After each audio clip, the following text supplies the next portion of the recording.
गुजरात में रहे, मोदी जी के साथ काम किया, उनके कैंपेन को चलाया।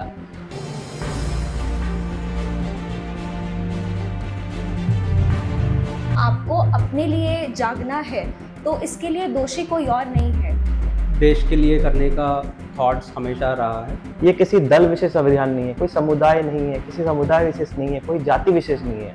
ये सोचा, समझा, न्यूज़ में देखा, गुस्सा आया, पेपर पलट के फिर सो गए। आपको ही अपने लिए खड़ा होना होगा। सबके मन में एक बहुत विश्वास जगा दिया कि अब ये प्रयास होने जा रहा है, ये होगा। जंग सुराज बिहार के युवाओं की जिद है। सब डर बैठ गया कि मेरा भाई तो गया है। अब उस प्लानिंग को जो है और आगे डेवलपमेंट करने के लिए जन स्वराज अभियान चालू किए हैं। वो ट्वीट आया, उस ट्वीट ने सबकी।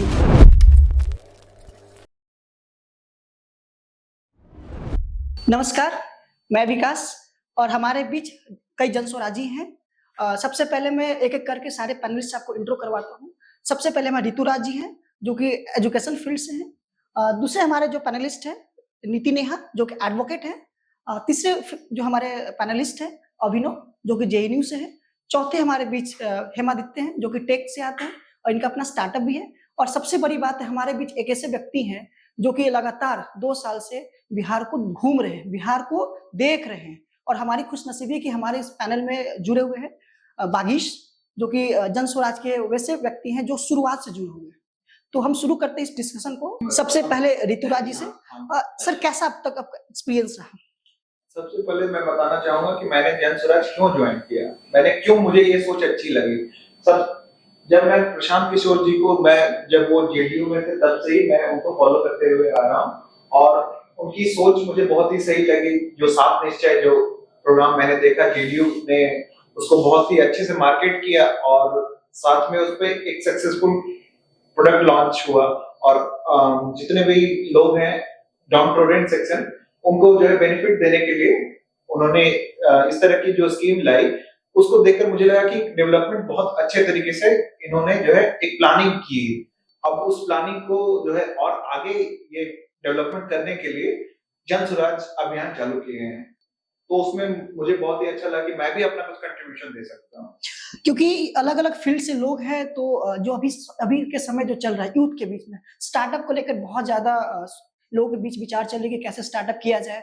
तो हमारे बीच एक सक्सेस स्टार्टअप जिन्होंने किया आदित्य जी, हेमादित्य जी, मैं चाहता हूँ कि इनके जन स्वराज को लेकर क्या पॉइंट ऑफ व्यू है? नमस्कार, मेरा नाम है हेमादित्य प्रसाद और मैं बैंगलोर से आता हूँ और मैं एक सक्सेसफुल स्टार्टअप फाउंडर रहा हूँ और मेरे कंपनी अभी भी चल रहा है और मैं उस स्टेज पे पहुँच चुका हूँ जहाँ पे हम फाइनेंशियली स्टेबल है और मेरे पास वक्त बचा है। और मुझे शुरू से कुछ देश के लिए करने का थॉट्स हमेशा रहा है और जनस्वराज का जो मूवमेंट है वो मुझे पिछले 3-4 महीने पहले पता चला था मेरे एक दोस्त से और मैं बहुत प्रभावित हो गया था इस मूवमेंट से।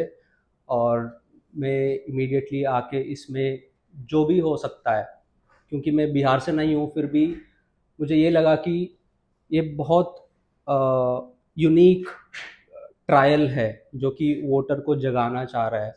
प्रशांत किशोर जी के भाषण सुन के ये समझ में आया कि हमारा जो मूल समस्या है, वोटर जो है हमेशा पैसे लेके या किसी जात पे या मुर्गा भात खा के या जो भी उनको ऑफरिंग मिलता है उसी के बेसिस पे वोट करते हैं। तो ये चीज़ जो है सबसे पहले बदलना चाहिए। ये हमारा सोसाइटी का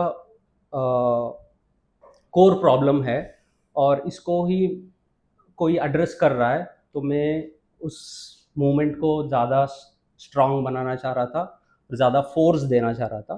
तो ये प्रयास जो है ये बिहार में हो रहा है और प्रशांत किशोर जी बहुत टाइम से और 2 साल लगभग से वो हर गांव और हर ज़िले घूम घूम के ये समझाने की कोशिश कर रहे थे।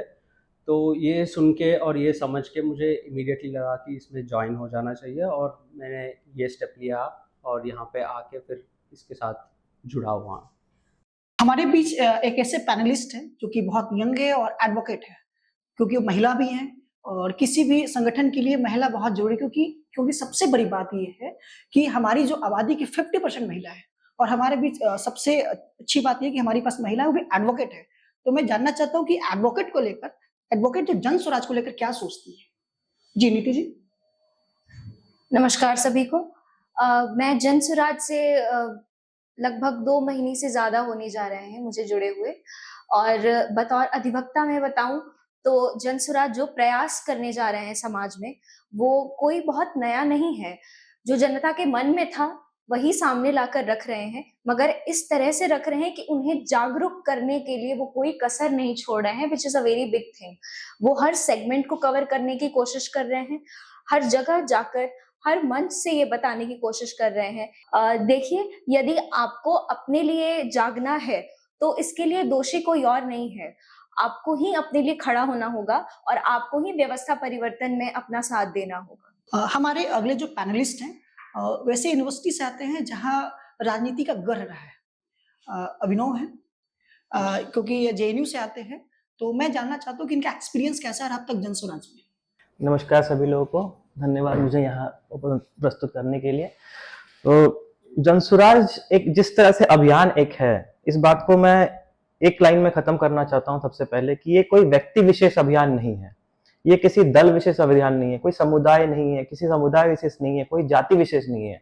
ये एक ऐसा अभियान है जिसमें पूरे बिहार को फिर से हम समृद्ध बिहार बनाने की परिकल्पना लेके चले हैं, जिसके सूत्रधार श्री प्रशांत किशोर जी हैं, और जिनका मानना है कि किसी भी तरह का जो जन स्वराज का महत्व है, वो जन स्वराज का महत्व इससे तय होगा कि जो हमारी ग्रास रूट डेमोक्रेसी होती है उसमें लोगों को कैसे जोड़ा जाए, लोगों की बुनियादी समस्याओं को समझकर उनके लिए उनके हिसाब से उस तरीके का एक अमूलचूल परिवर्तन लाना, और वो ऐसा अमूलचूल परिवर्तन हो जो सकारात्मक हो और समावेशी हो। तो इस तरह की विचारधारा से मैं काफी प्रभावित हूँ और इसलिए मैं इस अभियान से पिछले कुछ टाइम से जुड़ा हुआ हूँ। धन्यवाद। हमारे बीच जो सबसे हमारे खुशी की बात है कि एक ऐसे पैनलिस्ट हैं जो लगातार बिहार के गांव-गांव घूमा, पैदल घूमे। जो प्रशांत किशोर इस जो कार्यक्रम जो चल रही है जन स्वराज का, उसके सूत्रधार के साथ इन्होंने गांव घूमा है। बागीश हैं जो कि वैसे पेशे से एक इंजीनियर है, लेकिन जन स्वराज को 2 साल से जानते हैं। जन स्वराज में 2 साल से रह रहे हैं। जन स्वराज को इनके देखने का एक अलग विजन है, और अभी फिलहाल ये सोशल मीडिया और जितने भी डिजिटल टीम है उनको लीड कर रहे हैं। हम चाहते हैं कि बागीश अपना जो एक्सपीरियंस है वो शेयर करें। सबसे पहले सबको नमस्कार, और आपको भी थैंक यू विकास भाई कि आप लोग इतना बढ़िया महफिल सजा के रखे हैं जहाँ पे आपने मुझे भी बोलने का मौका दिया है। अब पेशे से इंजीनियर थे, अब तो नहीं है क्योंकि 2 साल से पदयात्रा में ही शामिल हैं, और एक एक करके जो भी हमारे साथी बोल रहे थे, मैं चाहता हूँ कि उनकी बात को लेकर ही मैं आगे बढ़ूँ, क्योंकि जैसे सब लोगों ने बताया उन सब का मिला के भी आप कह सकते हैं कि हम लोग का करीब करीब वही विजन था। मतलब हम जो भी बिहार के लोग जो खासकर थोड़ा बहुत कुछ अपने लिए बना पाए, जो बाहर चले गए और वहाँ से अपने बिहार को देखते थे, उनको बहुत शर्मिंदगी का एहसास होता था, ये जानते हुए कि वहाँ काबिलियत है। वहीं से तो सब लोग निकले हैं, लेकिन देखते थे बार बार लोगों को आप आसपास में बात करते हुए सुनते थे तो बहुत अजीब तो लगता था। प्रयास करने का मन बहुत पहले से था, तब कोई और प्रयास ऐसा लगता था कोई प्रयास करेगा तो पीछे जाएंगे, खुद का प्रयास करने का कभी हिम्मत हुई नहीं। मतलब सोचा समझा, न्यूज़ में देखा, गुस्सा आया, पेपर पलट के फिर सो गए। जब प्रशांत किशोर ने इसकी रूपरेखा बनाई कि जन स्वराज जैसा कुछ बिहार में होने वाला है, 2 मई 2022 को वो ट्वीट आया। उस ट्वीट ने सब युवाओं की जो बिहार के लोग थे जिन्होंने पहले से प्रशांत किशोर को फॉलो किया था, उन सब के मन में एक बहुत विश्वास जगा दिया कि अब ये प्रयास होने जा रहा है, ये होगा। उससे पहले भी हम सबको मालूम है, जितने भी यहाँ साथी बैठे हुए हैं, जो लोग भी न्यूज़ फॉलो करते हैं, सबको मालूम था कि उन्होंने पहले 2012-13 से वो गुजरात में रहे, मोदी जी के साथ काम किया, उनके कैंपेन को चलाया, वो बड़ी बात नहीं थी। फिर आगे बिहार में किया, तमिलनाडु में किया, पंजाब में किया, इस इंट्रोडक्शन सारा देश जानता है। तो थोड़ा मैं आप लोगों से एक विनती करना चाहता हूं कि आप लोग अपना कुछ पर्सनल ऐसा एक्सपीरियंस बताइए जो आपने ग्राउंड लेवल पे अपने एक्सपीरियंस किया हो कि हाँ भाई अब जो जन स्वराज की जरूरत है और ये जरूरत सामने दिख रही है और लोग भी इससे जुड़ रहे हैं और मोटिवेटेड हैं। पर्सनल एक्सपीरियंस बताया जाए? हाँ। तो ग्राउंड पे जब हम लोग सबसे पहले आपको बताते हैं एक घटना ये पॉडकास्ट चल रहा है इसलिए वो कहानियां भी शेयर करते हैं जो अमूमन नहीं बिल्कुल जाती बिल्कुल है। बिल्कुल, इसीलिए तो शुरुआत जब हुई थी पदयात्रा की 2 अक्टूबर को, तब हम सब लोग ऐसे हजारों की भीड़ में एक कोई थे जो एक कहीं कॉर्नर पे खड़ा होकर बस ऑब्जर्व कर रहा था कि जनसुराज आगे कैसा बनने वाला है, प्रशांत किशोर क्या करने वाला है। हम लोग के लिए यही बड़ी बात थी कि प्रशांत के साथ काम करने का मौका मिल रहा है, इसके अलावा कुछ चाहिए नहीं था और उन्हीं को ऑब्जर्व करने में लगे हुए थे। लेकिन अच्छी बात थी, हम लोग उन कुछ चंद खुशनसीब लोगों में से हैं जिनका नाम उनको पहले से पता था और हम इसी बात से खुश थे कि नाम ही जानते हुए आदमियों को। तो उन्होंने एक बार 2 दिन की यात्रा हुई तो हम लोगों ने कुछ काम मांगा, क्योंकि हम आए थे वहाँ पदयात्रा करने के लिए। तो प्रशांत सर चलते थे और उनके साथ साथ हम लोग भी पदयात्रा करते थे। और जैसा आपने जो आप कह रहे थे ग्राउंड एक्सपीरियंस बताइए, तो वही एक्सपीरियंस था कि वो चल रहे थे, वो जो कर रहे थे वो हम देख रहे थे। तो गरीबी हम भी देख रहे थे, वो भी देख रहे थे, बस ये समझ में नहीं आता कि गरीबी का करना क्या है। इनको देखा और आगे निकल गए। तो ये इतना आइडिया नहीं था। वो धीरे धीरे अब हम लोग को पता चल गया कि उसका हमने क्या किया है, उन पंचायतों को जो घुमा है उस पर क्या योजनाएं बनाई हैं। पर उस वक्त पता नहीं चल रहा था, उस वक्त बस दुख हो रहा था, यार ये कैसे रह रहे हैं। कई घरों पे गए जहाँ पे महिलाओं का, हम चूंकि सोशल मीडिया से हैं तो उस वक्त भी थोड़ा बहुत नया मोबाइल लिया था और बस लगता था कि इससे कुछ ना कुछ बनाना है। तो हम लोग भी चले गए थे विंटेज फोटोग्राफी करने के लिए। तो वहाँ से पिक्चर निकालते वक्त जिसके पास भी हम लोग ये करते थे वो अपनी कहानी सुनाते रहते रोने लग जाते थे। और उस समय हम लोग कैमरा ऑन नहीं कर पाते थे क्योंकि वो बहुत ही हाँ वहाँ पर ये गलती कर रहे हैं। तो वहाँ पे कैमरा ऑफ करके चुपके से पॉकेट में रख लेते थे। और कोई कंधे पे आके रो रहा है, कोई कुछ कर रहा है, कोई अपना घर दिखा रहा है कि ऊपर छप्पर ही नहीं है, तो घर में पानी भर गया है, उसका गैस चूल्हा सब के ऊपर पानी भर गया है, वो खाना नहीं खा सकती। तो ये सब देख रहे थे। ये देख के आते थे तो फिर प्रशांत सर से शेयर करते थे और शेयर करते थे। उनका कोई बहुत जवाब नहीं आता था। तो ऐसा लगता था यार हम कुछ करने वाले हैं कि नहीं करने वाले हैं इनके लिए, कि हम बस चल रहे हैं। तो शुरुआती दौर में कई कन्फ्यूजन भी अपने ही दिमाग में वो चलना शुरू हो गया था। लेकिन ये जब बाद में पता लगे कि हम लोग उसके ऊपर कितना खर्च कर रहे हैं, कितना संसाधन लगा रहे हैं और कितनी बड़ी योजना बना रहे हैं, उससे ये बात निकल के आई कि 8500 पंचायतों की पूरे बिहार में ये पहली बार होगा। अभी तक जो योजना बनती है वो राज्य स्तर पर बनती है, देश के स्तर पर बनती है। ये पहली बार ऐसा होगा जहाँ पे राज्यों की नहीं, जहाँ पे जिलों की नहीं, विधानसभा की नहीं, ब्लॉक्स की नहीं, बल्कि हर पंचायत की अपनी अलग योजना बनेगी। यही अपने आप में बड़ी बात है। और पूरा डेटा निकलवा के उसके ऊपर काम हो रहा है। कितने लोग बनारस रहते हैं, कितने लोग दिल्ली रहते हैं, कितने बाहर चले गए, उन लड़कों को यहाँ लाने के लिए क्या योजनाएं बनानी होंगी, वो क्यों आएंगे यहाँ पे, उनकी लाइफस्टाइल यहाँ पे कैसी होगी, इस पे पूरा काम चल रहा था। आपको जो मैं कहानी सुनाना चाह रहा था, जो नहीं सुना पाया, वो बताता हूँ आपको। तीसरा दिन था और हम लोगों ने जाकर उनसे काम मांगा कि भैया आप चल तो रहे हैं लेकिन हम लोग को मज़ा नहीं आ रहा है। हम लोग भी देख रहे हैं, हम चाहते हैं हम भी कुछ करें। आप तो चल रहे हैं, हाथ जोड़ रहे हैं, लोगों की समस्या सुन रहे हैं, और हम क्या कर रहे हैं, हम तो बस चले जा रहे हैं। तो उन्होंने कहा पेशेंस रखो, धीरज रखो, करते करते तुमको खुद समझ में आएगा कि तुमको और क्या करना चाहिए। फिर एक दिन हम लोगों ने प्लान बनाया, कोई दोस्त उनके पास गए और बोले कि भैया हम चाहते हैं कि हम गाँव में जाएँ और उस जगह पर जाएँ जहाँ हम पदयात्रा करके नहीं जा सकते। उनके आसपास के क्षेत्रों में जाके वहाँ से पूछ के आते हैं उनकी क्या समस्या है। तो बोलने करो। उनको समझ में आ गया कि अब इनका दिमाग खुलने लगा है, अब ये खुद से करना चाह रहे हैं। हम लोग टीम बनाए और चले गए। जब हम लोग पदयात्रा में थे तो हम लोगों ने घर से एक जूता खरीदा था। मालूम था कि पदयात्रा लंबी चलेगी तो जूता ले लेते हैं जिसमें चलने में थोड़ी आसानी होगी। उसके बाद वहाँ पहुँचे तो पता लगा कि यार ये तो बारिश वारिश बहुत हो रही है, जूता इतना काम नहीं करेगा, चप्पल भी चाहिए। तो चप्पल ले लिया हम लोगों ने कहीं से। और मुझे याद है मेरे साथी थे सुनील भाई, वो महाराष्ट्र से थे। अभी वो तो चले गए, लेकिन हम दोनों ने एक ही कलर का चप्पल खरीदा। गांव में चप्पल की इतनी दुकान नहीं थी, एक ही कलर की चप्पल थी उसके पास। तो जो भी चप्पल थी, उनका पैर बड़ा था तो उन्होंने बड़े साइज के लिया, मेरा छोटा था मैंने छोटे साइज के लिया, दोनों चप्पल ले लिए और उसमें निकल गए हम लोग। अलग अलग गाँव में टीम बन गई और हर टीम को लीड करने के लिए कोई एक व्यक्ति बन गया। हमारी टीम को एक मोहित भैया हैं, जो आप लोगों को मालूम होगा, हार्वर्ड यूनिवर्सिटी से पढ़े हुए एक बहुत सुलझे हुए व्यक्ति। उनके साथ हमारी टीम बन गई। हम 3-4 लोग थे और बाकी अलग अलग टीमें बन गई। सब गाँव निकल गए। तो हम जिस इलाके में कर रहे थे वो वाल्मीकि नगर का क्षेत्र था और वहाँ पे अक्सर टाइगर निकला करता है, वो गाँव में चला आता है। तो गाँव में लोग 6-7 बजे के बाद बाहर नहीं निकलते हैं, उनका गेट लॉक हो जाता है और अंदर ही रहते हैं। ये बात हम लोग को नहीं पता थी, हम तो निकले थे ऐसे ही समझाते। अब चूंकि अब नए थे तो पता नहीं था कितना जनसुराज समझाना है। अब कोई एक आदमी बहस करने वाला मिला, 4 घंटा उसी को समझा रहे हैं कि इसको तो आज समझा के ही निकलेंगे। तो ऐसे में बहुत टाइम करते 10-15 घर गया हूँगा मैं और उतने में शाम हो गई। जो दिन के निकले हुए थे और एकदम रात हो गई, शाम भी नहीं हुई कि रात हो गई। 8 बज गए, तो जब मैं वापस आ रहा था तो कई गांव के लोग ऐसे कह रहे थे, बाबू कहाँ जा रहे हो? जा रहा हूँ मैं कैंप, जनसुराज कैंप। अभी मत जाओ, अभी तो कोई नहीं निकल रहा, किसी घर में रुक जाओ, यहाँ टाइगर निकला हुआ है, कल ही 3 लोगों को खाया है। और मैंने कहा यार ये किधर निकला है? इसी रूट पर। हाँ, अब तो बड़ा असमंजस में फंस गया। और दूसरी बात ये कि उस दिन बारिश होने लग गई बहुत तेज, तो मैं मोबाइल भी नहीं निकाल पा रहा था कि इसमें पानी ना चला जाए, कि टॉर्च भी लगा के आगे देख पाऊँ रास्ता। तो जितना समझ में आ रहा था कि अच्छा इधर पौधा दिख रहा है, इधर रोड नहीं होगा, इधर होगा, ऐसे तुक्के में चला जा रहा हूँ। और मुझे तो वहीं जाना था, कैंप ही जाना था। थोड़ा थोड़ा डर लगना शुरू हो गया था, मतलब कि निकल सकता है, और कहीं से थोड़ी भी आवाज़ आए तो लग रहा है यार निकला।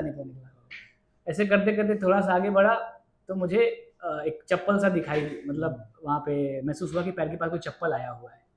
तो मैंने कहा कि थोड़ा हिम्मत लगा के, सांप भी हो सकता है ऐसा सोच के, मैंने थोड़ा टॉर्च ऐसे करके अपने हाथ से छुपा के कि बारिश का पानी ना जाए, नीचे देखा तो मेरे ही जैसा चप्पल, बड़ी साइज। और मुझे लगा कि सुनील भाई को तो खा गया। सुनील भाई तो आज गए, उनको तो बाघ खा चुका है, अब क्या करें? और फिर मैं ढूंढने लग गया कि कहीं काटा होगा तो कहीं निशान तो होगा, कुछ ना कुछ तो होगा। ये देखने के लिए मैं आगे निकल गया। ऐसा करते करते काफ़ी टाइम मुझे हो गया कि अंदर से डर बैठ गया कि मेरा भाई तो गया, एक वही बड़ी चप्पल दिख रही है, मेरे पास ही बचा हुआ है, मेरा ही नंबर है। इसके बाद फिर करते करते बहुत टाइम आगे निकले, फिर मुझे एक दिखाई दिया, कोई एक ट्रैक्टर पे एक बैठा हुआ एक व्यक्ति, और जोर जोर से नाम पुकार रहा है, और मेरा भी नाम पुकार रहा है उसमें। और वो मोहित भैया ही थे, वो नाम पुकार रहे थे कि वो अभी तक बैठा नहीं है, कि इसको लेके जाओ। तब तक मैं पदयात्रा करते हुए काफ़ी आगे निकल गया था, तो उन्होंने बुलाया, फिर उनके पास गया, फिर ट्रैक्टर में हम बैठे, मैंने उनकी कहानी सुनाई, और उनके पास भी अपनी अलग कहानियाँ थी। और वो कहानी सुनाते सुनाते हम प्रशांत सर के पास पहुँचे। उनके पास पहुँचे तो उन्होंने कहा कि अब 6 बजे के बाद आपको बाहर नहीं निकलना है, 6 बजे तक ही हम लोग करना है। वो एक वाल्मीकि नगर का सेंसिटिव इलाका था, मैं सोचा कि आपसे वो कहानी शेयर करूँ। जी, ऐसे कहानी और भी होंगे प्रयात्रा के दौरान और लोगों के। ये मेरी एकदम शुरुआती कहानी थी, जो 2 दिन के बाद ही ये घटना घटित हुई। क्योंकि लगातार पद यात्रा चलता है तो कई कहानियां बनते हैं, क्योंकि अलग अलग लोगों से मिलना होता है। हमारे दूसरे पदयात्री जो है हेमादित्य जी हैं, उन्होंने भी पदयात्रा किया है। मैं चाहता हूँ कि उनका भी कुछ एक्सपीरियंस बताएं। मेरा पदयात्रा ऐसे शुरू हुआ है जब तेजस्वी यादव के एक वो आया था, बात बाहर आया था कि पदयात्रा जो है एकदम 5 स्टार लेवल पे हो रहा है, वहाँ पे सारे सुविधा है, और अलग तरीके से ये लोग बहुत पैसे लगा के कर रहे हैं, ऐसा लग रहा है 5 स्टार में रह रहा है। ये ऐसा टाइमिंग ऐसा बैठ गया था मेरा। मैं यहाँ पे आया था, जब मैं यहाँ पे आने के कुछ दिन के बाद वो स्टेटमेंट बाहर आया था, उस टाइम पे पदयात्रा रुका हुआ था। तो उसके 1 हफ्ते के बाद मुझे वापस पदयात्रा शुरू हुआ, और मुझे उसमें जोड़ने का ये मिला था। फिर मैं जब वहाँ पे गया था, जाने से पहले तो ये दिमाग में रख के गया था कि हाँ ठीक है, वहाँ पे सुविधा होंगे और 5 स्टार लेवल पे ही होंगे। तो 5 स्टार लेवल पे नहीं, बट ठीक ठाक सब सुविधा होंगे, हाँ, उस तरीके के अंडरस्टैंडिंग लेके मैं वहाँ पे गया था।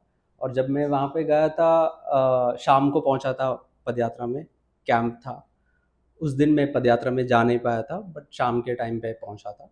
और वो कैंप पहुँचते ही ये पता चला कि एक जगह कुछ लोगों से कोऑर्डिनेट किया फिर मैंने, और वहाँ पे एक जगह मिला था मुझे कि आपको यहाँ पे रहना है, एक कैंप एक पगोड़े के अंदर।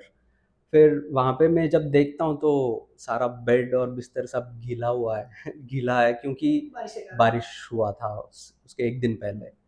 और फिर तो मैं एकदम चौंक गया था कि ये क्या है, मतलब मैं क्या इमेजिन करके आया, और ये यहाँ पे क्या है, कैसे रात कटेगी। और इतना ह्यूमिडिटी है, मैं बैंगलोर से आता हूँ, तो I am not used to humidity, I am not used to sweating and this kind of environment at all. तो फिर वहाँ पे जाने के बाद ये देखने को मिला कि एक ही पगोड़ा है, उसमें 6 बेड है और 1 फैन है। 6 बेड में 3 बेड इस तरफ है, 3 बेड इस तरफ है, like but still I am used to camp and tenting, but that would be, हाँ, मैं अलग से एक अकेला कैंप लगाना और वहाँ पे रहना, वो मेरा आदत था पहले से, वो ठीक था। बट यहाँ पे वो वाला माहौल था कि जहाँ पे बहुत ज़्यादा ह्यूमिडिटी है, और वैसा वाला कैंप है। पे। तो तो ये बिल्कुल ही 6 बेड और एक पंखा, तो कैसे मैंने 6 बेड और एक पंखा। That was not like a 5 star. कौन से 5 स्टार में ऐसे एक पकोड़े के अंदर और Now आगे तो अग्री क्या आपको बोलना है इसके ऊपर कि क्या ही कोई कुछ भी बोल सकता है ऐसे, है ना, बाहर से हाँ, ये इसलिए बोले होंगे वो लोग क्योंकि बाहर से तो एकदम सफेद है, चमक रहा है, और वो सारे टेंट जो है वो ब्लैक कलर के एक पर्दे के ऊपर लगा हुआ है, तो आपको दिखने में कॉन्ट्रास्ट दिखेगा कि ये ब्लैक कारपेट है और इसके ऊपर व्हाइट पगोड़े, एकदम व्हाइट वाले, तो वो चमकेंगे, वो कभी गंदे नहीं होंगे क्योंकि लगातार बारिश तो हो ही रहा है, तो एक चमकता हुआ एक नजर मिलेगा आपको। हाँ, वहां पे घुसने के बाद ना पता चलेगा कि क्या क्या होगा वहां पे और कैसा होगा, तो ठीक है। हाँ, कहानी तो सुनो, वो 6 बेड में एक पंखे से कैसे हो रहा था। हाँ, तो फिर वहां पे पहुंचे हम, मेरे साथ एक साथी भी था जो वडोदरा से आया था, अमित नाम था, फिर वो भी पदयात्री वो तो सोच के आ रहा था कि मैं पूरे टाइम करूँगा, ये लगातार करूँ, जब तक पदयात्रा चलेगा तब तक करूँगा। और हम दोनों पहुँचे थे वहाँ पे, और हमें कुछ लोग से कोऑर्डिनेट करके फिर पता चला कि आप इस पगोड़े में रहेंगे। फिर हम वहाँ पे हमने सामान वामान सब रखा, 2 बेड मिले थे, दोनों बेड के जो बिस्तर होता है, तकिया होता है, सब गीला है, मतलब बारिश में गीला है, बारिश में गीला हो गया, मतलब किसी ने किया नहीं है। हाँ, किसने गीला किया बारिश नहीं में जानता, एकदम गीला हो गया। ये मदद आ रहा है, तो फिर मैं सोचा था कि किसी से पूछूं इसका अल्टरनेटिव, तो वहाँ पे जो भी मैनेजर था उनसे, उसके पास जाके पूछा था कि कुछ हो सकता है क्या इसका। नहीं, क्योंकि सारे उसके पास पूरा स्टॉक जो है वो तो है ही ऐसा। तो फिर हमने ये डिसाइड किया कि ठीक है भाई, ये निकाल देते हैं हम। वो खाली कॉट पे जो फोल्डिंग कॉट मिलता है ना, आप सोए होंगे, तो फोल्डिंग कॉट मिला था, यही बड़ी बात है, तो हम वहीं पे सो गए थे उस दिन रात को। कहने का मतलब यही, खटिया पे सो रहे थे सब। हाँ, ये एक चीज है। फिर हम दोनों जो है सबसे पहले गए थे पकोड़े में, तो हमने फैन को ना हमारी तरफ घुमा के सो गए थे। ठीक है, क्योंकि हम दोनों ही है, हम सो गए थे, हम नींद में भी चले गए क्योंकि हम बहुत मेहनत करके वहां पे आ गए, और फिर सो गए हम वहां पे। फिर क्या हुआ था, बीच रात में एकदम वापस पसीना छूटने लगा, फिर मैंने उठा, हाँ, इस तरफ की पदयात्री जो है वो आ गए, वापस हो गए, और वो पंखा जो है अपनी तरफ घुमा लिए। ठीक है, ये था मेरा पहला दिन का एक्सपीरियंस। फिर ऐसा शुरू हुआ। हमारे बीच क्योंकि एक ऐसे व्यक्ति हैं जो कि हमारे पैनलिस्ट है विनोद जी, जो ऐसे व्यक्ति हैं कि जहां से वो पढ़े हैं, क्रांति की धरती से आ रहे हैं, क्रांति की धरती से आ रहे हैं और जन स्वराज को ज्वाइन किए हैं, और इनकी एक्सपीरियंस इसलिए ज्यादा मजेदार है क्योंकि स्टूडेंट पॉलिटिक्स में भी रहे हैं। You can say directly that लाल गमछा। नहीं, लाल गमछा तो नहीं कह Now सकते। he comes to yellow gamcha also. नहीं, Now he is wearing it। After जन स्वराज। तो इनके एक्सपीरियंस जेएनयू से लेकर अभी तक के जन स्वराज के कैसा एक्सपीरियंस रहा, सुनते हैं इनसे। तो शुरुआत होती है सन 2013 से। 2013 में मैं जेएनयू पहुंचा, काफी जद्दोजहद के बाद, क्योंकि बिहार से उठकर हम लोग एक ऐसे समाज से आते हैं बिहार में जहाँ पे आर्ट्स को लेकर और ह्यूमैनिटीज को लेकर के बहुत ज्यादा उसको तवज्जो नहीं दिया जाता है। खास करके अगर आप मध्यम वर्ग की फैमिली से हैं और शहरों में रहते हैं, तो विकल्प के नाम पर आपको या तो घर से आपको बोला जाता है कि या तो आप डॉक्टर बन रहे हैं या इंजीनियर बन रहे हैं, तो इस दोनों में हम कहीं फिट नहीं हो पा रहे थे। तो ऐसे परिस्थिति में मेरे लिए ये एक डिसीजन लेना कि जब इस दोनों में फिट नहीं हो पा रहा हूं मैं, तो मेरे लिए विकल्प क्या होगा। तो किसी तरीके से ढूंढते ढांढते लोगों से बात करते, कुछ दोस्त पहले वहां पढ़ रहे थे जेएनयू में, उन्होंने सजेस्ट किया कि एक काम करो, तुम लैंग्वेज का फॉर्म डाल दो और इससे तुम्हारा वहां एडमिशन हो जाएगा, क्योंकि जेएनयू में फीस बहुत सस्ता होता है, आराम से तुम 5 साल में मास्टर्स तक कर सकते हो, बैचलर्स और मास्टर। तो किसी तरीके से फॉर्म आया, फॉर्म डाल दिए। फॉर्म डालने के बाद उसकी तैयारी कराई गई, मतलब कुछ लोगों से मिले, इस तरह से जो उसका पैटर्न होता है एग्जाम का, मोटी वाली बुक भी पढ़े हुए, इस तरीके से दे करके वो वहाँ किसी तरीके से एंट्रेंस निकला तो वहाँ पे रैंक अच्छी थी। रैंक अच्छी होने की वजह से वहाँ पे ऐसा होता है कि हमारे यहाँ की हॉस्टल जो होती है वो रैंक के लिस्ट में होती है। तो रैंक मेरा ऊपर था, तो मुझे हॉस्टल पहले लिस्ट में मिल गया। क्यों पहली बार ऐसा उस जगह पे जाके ऐसा लगा मुझे कि देश में यूनिवर्सिटी अगर होती है कहीं तो इस तरीके से होनी चाहिए। उसकी वजह 2-3 है। पहले तो पूरा जो वो इन्वायरमेंट होता है JNU का, वो इतना ज्यादा वो फ्रेंडली है, आपको सोशली इतना फ्रेंडली है और इकोनॉमिकली इतना वाइबल है वो, कि वहां पे किसी भी वर्ग से बच्चा आए वो आराम से वहां पे अपना BA और MA कम से कम इतना तो आराम से कर सकता है।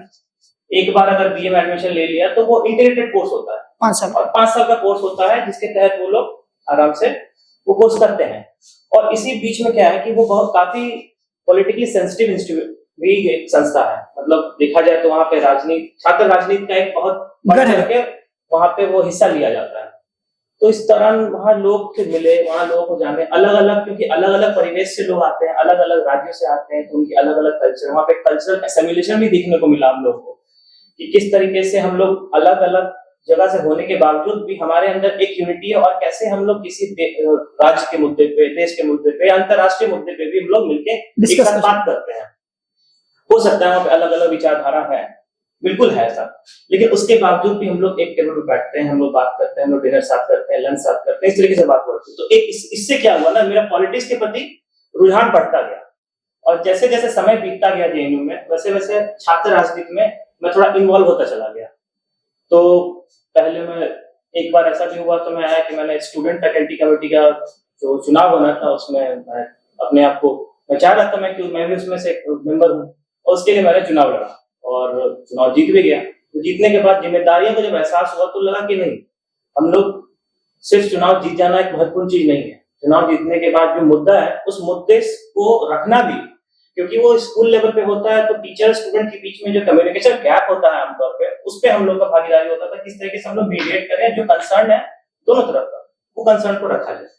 इसी तरीके से मेरी पॉलिटिकल जर्नी स्टार्ट हुई। और दूसरी बात, जनसुराज से जुड़ने के पीछे एक खास वजह ये था कि 2020 में हमारे देश में महामारी है, उसमें हमने देखा कि किस तरीके से जो रूरल डेवलपमेंट नहीं होने के कारण, ग्रामीण विकास का में कोई आमूलचूल परिवर्तन नहीं होने की वजह से क्या हुआ कि जो वर्कफोर्स बिहार से गया हुआ, तो जब वहां से उनकी जॉब लॉस हुई और जब वो वापस, जो रिवर्स माइग्रेशन जिसको हम लोग टर्मिनोलॉजी यूज करते हैं, जब वो वापस आए तो उनके पास रहने खाने और किसी तरीके से गुजारा करने का भी प्रबंध नहीं था।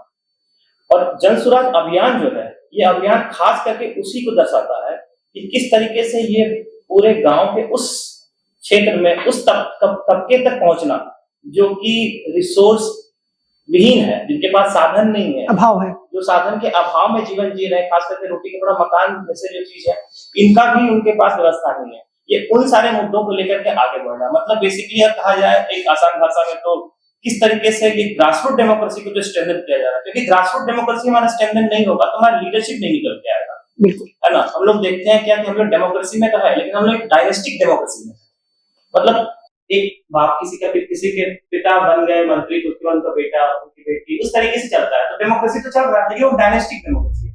इसी को तोड़ते हुए, यही पैराडाइम शिफ्ट जो है, इसी चीज को जनसुराज अभियान ने उठाया। क्यों, जो हमारा जो नेतृत्व करने वाला होगा वो हमारे बीच का होगा। मान लीजिए कोई कहीं बैठा हुआ इंसान किसी दूसरी जगह के बारे में सिर्फ सोच के अपने हिसाब से कुछ लोगों को बिठा करके पॉलिसी बनाएगा, जरूरी नहीं है कि वो तय होगा। लेकिन इनका जो जनसुराज अभियान है, वो अभियान एक ऐसा अभियान है जिसमें लोगों से जुड़कर, जनसुराज का मतलब ही है जनता का सुंदर राज। तो जनता का सुंदर राज कब होगा, जब जनता की भागीदारी होगी, उसमें किसी खास वर्ग की भागीदारी नहीं, पूरे जनता की भागीदारी होगी। जब जनता की भागीदारी होगी, जब उनसे सवाल लिया जाएगा, उनसे सुझाव लिया जाएगा और उसके बाद एक नीति बनाई जाएगी, तो मुझे लगता है एक बहुत ही सकारात्मक और समावेशी नीति होगी। इस तरह का जो विचारधारा, ये हमको बहुत प्रभावित करता है, और इसलिए मैं इस तरह से इस अभियान के साथ में जुड़ा। शाम सर का भी कहना है कि जैसे हमारी जो खाने की खेती है उसको फिर हम लोग बाजार की खेती में कन्वर्ट करना है, मींस एग्रीकल्चर जो भी हमारी इंडस्ट्री है उनको प्रॉफिटेबल बनाना है। क्योंकि देखिए हमारा पूरा इंडिया 70% जो है पॉपुलेशन इन्वॉल्व है एग्रीकल्चर एंड एलाइड एक्टिविटीज में। ये आपने फैक्ट कई बार पढ़ा होगा।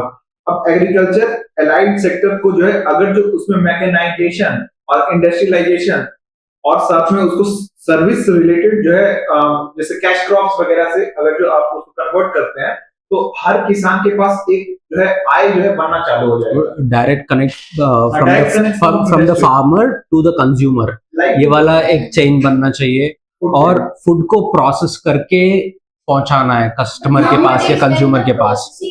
The processed food is nowadays being consumed on a very less food because now people are getting No, very processed health is conscious. you're thinking it in a different direction. Processed is not that you add chemicals to it and then store it and then do that. You convert the raw product into a finished product and let it reach Increase to the the shelf end life. customer. Increase the shelf life or convert it into a product which can be directly consumed. क्योंकि directly consumed products जो बिकते हैं वो cities में बिकते हैं and then it creates a liquidity in the market and then it will also give a better margin to the farmer. But that is So what there I'm should- talking about the market. That the demand of market is nowadays changing. That's No, it is also changing on the organic direction, Yeah. right? I So think you might let's have focus heard on about organic organic direction. That is what Organic farms you might have heard. Most of the malls they are now they are brandizing their product that we are Organic. directly organic farming. We are directly buying from farmers. Not we are doing any processing or like that. देखिए ये सारे problems जो है ये तो पूरे देश के हैं। अभी हम बिहार की बात कर रहे हैं तो हम ज्यादा बिहार की बात करेंगे। नहीं, मैं बताता हूँ इसमें अगर सबको कंक्लूड करते हैं हम एक साथ, तो जैसा कि उन्होंने बताया कि ये बाहर गई और इनको किसी ने कहा कि आपके यहाँ पढ़ाई की सुविधा नहीं है क्या, कि आप यहाँ आई हैं, she feels the other way। उसको प्रशांत सर ने एक बात कही है कि उनको भी बहुत कुछ पता है और हमको भी पता है और इनको भी पता होगा। हमको भी पता है जो हमारे काम का नहीं है। जैसे अगर हमको मान लीजिए कि खेती किसानी के बारे में पता है और मैं कर तो नहीं रहा हूँ, पता है यानी कहीं से पढ़ लिया है, उसका एक्सपीरियंस नहीं है। प्रशांत जी का ये कहना है कि हम उनको डायरेक्ट क्यों नहीं बुलाए। जैसे कि उन्होंने कहा कि जैसे इन्होंने बाहर निकली, इन्होंने वकालत की पढ़ाई पढ़ी, कोई बाहर निकला उसने एक छोटी मोटी इंजीनियरिंग की डिग्री हासिल नहीं करी, लेकिन कहीं जाके उन्होंने स्किल सीख लिया। तो प्रशांत ने कहा कि अभाव में हमारे लड़के बाहर निकले बिहार से, तो उन्होंने जो भी व्यवस्था यहाँ पे बनी थी जिसके वजह से वो यहाँ पे वो शिक्षा हासिल नहीं कर पाए, अभाव के कारण यहाँ से बाहर निकलने के बाद उन्होंने, क्योंकि वो उनको भी सस्टेन करना है, वहां पे उनको खर्चा देना है, उनको रूम रेंट देना है, उनको वहां रहना है, इसके लिए उन्होंने कोई ना कोई स्किल हासिल कर लिया है। हाँ, अब वो जो स्किल हासिल किया है, प्रशांत का कहना है कि उसके ऊपर पूंजी ला के रख दी जाए। बिल्कुल तो वो जब पूंजी ला के रख दी जाए तो वो खुद एक इंडस्ट्री खड़ी कर देगा। बिल्कुल। हम लोग क्यों इस व्याप में पड़े हुए हैं कि हमको ये बनाना चाहिए, ये सेक्टर खराब हो रहा है, ये बढ़िया हो रहा है, हम तो उसमें डायरेक्टली इन्वॉल्व भी नहीं है। हम लोगों ने अपना कुछ कर लिया है वहां पे। हमने जो जैसे हेमादित्य आगे निकले और वहां पे उन्होंने एक कंपनी बनाई, तो वहां पे 100 एम्प्लॉय वहां पे एम्प्लॉय कर रखा है लोगों ने। वही नहीं क्योंकि वो स्किल था, वो ये स्किल था। स्किल है। अगर वहां पे एनवायरनमेंट बन जाए, ऐसे जरूरी नहीं है कि मेरे सराउंडिंग ये पूरा एनवायरनमेंट बना हुआ था, मेरा ये रिक्वायरमेंट था और मुझे ये कहीं करने का वो थॉट था। गवर्नमेंट ने सपोर्ट किया आपको, नहीं थोड़ा मोड़ा तो किया होगा। नहीं, ये इन्वायरमेंट क्रिएशन हुआ, create वो हुआ वहाँ पे। यही बात होता है कि आप पॉलिसी बनाइए और प्लेटफॉर्म बना दीजिए। गवर्नमेंट का काम ये नहीं होना चाहिए कि हर किसी के हाथ पकड़ के ऊपर ले जाए, ये वाला काम कभी गवर्नमेंट को लेना नहीं चाहिए। गवर्नमेंट को ऐसे प्लेटफॉर्म बनाना चाहिए जहाँ पे लोग वहां पे आए और उसके ऊपर बढ़ सके, इन्वायरमेंट क्रिएट किया। एनवायरनमेंट क्रिएट करना एक चाहिए। प्लेटफॉर्म दे देना चाहिए। हाँ, तो वो इजी रहेगा। मैं जहाँ पे आता हूँ वहां पे तो कुछ नहीं है, वो स्ट्राइव करके मैं ऊपर आया। यहाँ पे अगर प्लेटफॉर्म बनाया जाए तो बहुत आसान रहेगा, बहुत लोगों को ये इस डायरेक्शन में ऊपर आ सकता है। मतलब वैसा ही है सब जैसे स्वावलंबी बन सकते लोग लीडर खुद बनते हैं, खुद का पैसा लगाते हैं, रोड पे जाते हैं, धरना प्रदर्शन करते हैं और उसमें अब अपने आप में एक लीडरशिप निकालते हैं। जनसुराज वो क्या कर रहा है, एक मंच ही बना के दे दिया है कि आपको बनना है तो आके बन जाओ, और वैसे तो आपको कोई नहीं बना सकता। लीडर कोई बना पाएगा, प्रशांत खुद भी कहते हैं कि हम कोई लीडर बना पाएंगे, लीडर तो आप खुद हैं। एक मंच ले लो ताकि आप स्वच्छ और साफ राजनीति कर पाओ, जिससे कि यहाँ पे डिसाइड हो पाए, बिहार का फ्यूचर डिसाइड हो पाए। तो साफ राजनीति करने के लिए सही लोगों को चुनकर एक मंच की तैयारी है। ये नहीं कह रहे कि आओ तुम लीडर बना देते हैं, तुम बहुत बढ़िया बोल रहे हो, बहुत बढ़िया काम कर रहे हो, तुम लीडर तुम खुद हो, बन पाओगे तो बन पाओगे, नहीं बन पाओगे तो कोई नहीं बना पाने वाला है। वैसी बात है। तो वो जैसे हम लोगों ने वो बात की थी, उससे प्रशांत जी का कहना ये है कि जितने स्किल लोग हैं हमारे पास, वो जितने भी बाहर गए हैं उनके पास स्किल है, उनको मालूम है कि वो इंडस्ट्री कैसे चलती है। जो फैक्ट्री में काम कर रहा है, सूरत में जो कपड़े बना रहा है, जो ज्वेलरी का काम कर रहा है, उनको डायरेक्ट पता है कि क्या काम होना चाहिए। उनका पैसा नहीं है, उनको ये मालूम है उनका मालिक क्या काम करता है, उनको ये बात पता है। वो रोज दिन रात 20 साल 25 साल से यही देख रहा है। बस उनको ला के हाथ में पूंजी रख देनी है, वो सारा काम जो वो किसी और के लिए कर रहा है वो खुद के लिए कर पाएगा और हजारों बच्चों को रोजगार देगा। इसलिए प्रशांत किशोर कहते हैं कि एक साल में पलायन रिवर्स कर देंगे। ऐसे ही नहीं कर दिया उठा के कि कर देंगे। उन्होंने पूरी रिसर्च करवा के पूरी बात करके कहा है कि अगर हम सबके हाथ में, वो बात कहते भी है कि हमारे यहाँ से श्रम का पलायन तो हो ही रहा है, बुद्धि का पलायन तो हो ही रहा है। श्रम मतलब कि जो काम काज के लिए घर से बाहर निकले हुए लोग हैं। जो बुद्धि का पलायन मतलब जो आप जैसे लोग जो थोड़े पढ़े लिखे फिर बाहर चले गए। इस पर इसके जड़ में जिस पलायन की चर्चा होनी चाहिए वो कोई भी नहीं करता है, वो है पूंजी का पलायन। उस पूंजी के पलायन को अगर हम लोग रोक दें, वो दोनों पलायन रिवर्स हो जाएगा। न यहाँ से बुद्धि बाहर जाएगी, न यहाँ से श्रम बाहर जाएगा। क्योंकि जब व्यक्ति जो कोई कंपनी खोलेगा, जो पूंजी की हम बात कर रहे हैं, कंपनी छोटी या बड़ी हो, उसको वो लोग भी चाहिए होंगे मैनेज करने के लिए जो ज्यादा पढ़े लिखे लोग। मतलब यहाँ छोटे छोटे उद्योगपति बनाकर वो काम करने की योजना है, ताकि बड़ा जॉब क्रिएशन हो और बिहार में हर राज्य, हर जिला, हर पंचायत उसी तरीके रफ्तार से समृद्ध हो। ना कि प्रशांत जी, एक और बात उन्होंने बोला था कि इन सब पलायन के बीच में फैमिली सिस्टम हमारा बिगड़ रहा है। जो फैमिली सिस्टम हमारा होता था कि हम जो होते थे, हमारे दादी होते थे, उनके साथ हम बड़े बड़े उनके जो कल्चर हम अडॉप्ट कर रहे हैं। लेकिन जब पलायन कर जा रहा है पढ़ने के लिए या काम के लिए, शिफ्ट हो रहा है और कल्चर में भी हम भूल रहे हैं। एक्चुअली में हम जॉइंट फैमिली रहते थे शुरू में, वो कहीं ना कहीं केवल छठ पे हम लोग दिखते हैं। छठ आया तो सब लोग आ गए, छठ खत्म हुआ सब फिर चले गए। वो भी आजकल आना बहुत मुश्किल हो गया क्योंकि छुट्टी नहीं मिलती। तो जो कल्चर का जो हमारा जो पलायन हो रहा है वो भी बहुत मुश्किल कल्चरल डिसइंटीग्रेशन हो रहा है। डिसइंटीग्रेशन हो रहा है। समृद्धि के साथ मतलब इन सब के जड़ में है तो वही बात ना कि हमारे यहाँ पर करने के लिए कुछ नहीं है। हमारे स्किल का फायदा हम यहाँ नहीं उठा पा रहे हैं, तो हम कहीं और जाके इस काम को कर रहे हैं। हमारी छठ दिवाली वही मनवाएंगे, हम कैसे मनाएंगे? इसका सिंपल सा एग्जांपल हम हाँ, तो वही टुकड़े टुकड़े में मना रहे हैं जो जहाँ है वहाँ। बिहार को इतना बर्बाद किया गया है कि छोटा छोटा बिहार हर राज्य और हर देश में बन गया है। आप जाओ तो कोई ना कोई आप जगह जाए तो वहां आपको एक बिहार दिख जाएगा। सबसे बात करें तो उनको गांव ही याद आ रहा होगा, पर वो शायद अब गांव आए तो वो रह नहीं पाएंगे, सिर्फ याद रह जाएगा। किसी भी शहर किसी भी जिले में जाएंगे आपको बंगाली कॉलोनी जरूर मिलेगा। किसी भी शहर किसी जिले में जाएंगे बंगाली कॉलोनी आपको मिलेगा। आप किसी स्टेट में चलेंगे क्योंकि वो एक स्टैबल कर चुके हैं। ये देश की बात है। हाँ।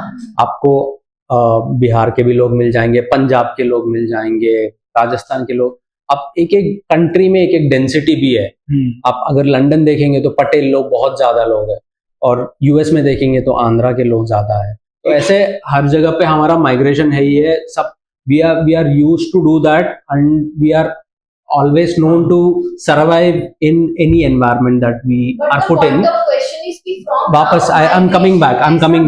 So हाँ so, नहीं, पर वहाँ पे वो वाली बात है कि एक तो शौक से लोग गए हैं, इसे मजबूरी में गए। अगर मुझे बड़ी opportunity coming back to this thing, तो बहुत लोग जो है शौक से जाते हैं, मजबूरी से भी जाते हैं। बिहार के लोग ना मजबूरी से जाना पड़ रहा है। ये इंडिया के महत्वपूर्ण चीज ये है इसमें कि मल्टीकल्चरलिज्म प्रॉब्लम नहीं है, वो अच्छी बात है। वो अलग-अलग हाँ, अच्छी बात है, मिलते हैं और अलग-अलग कल्चर का एस्टैब्लिश।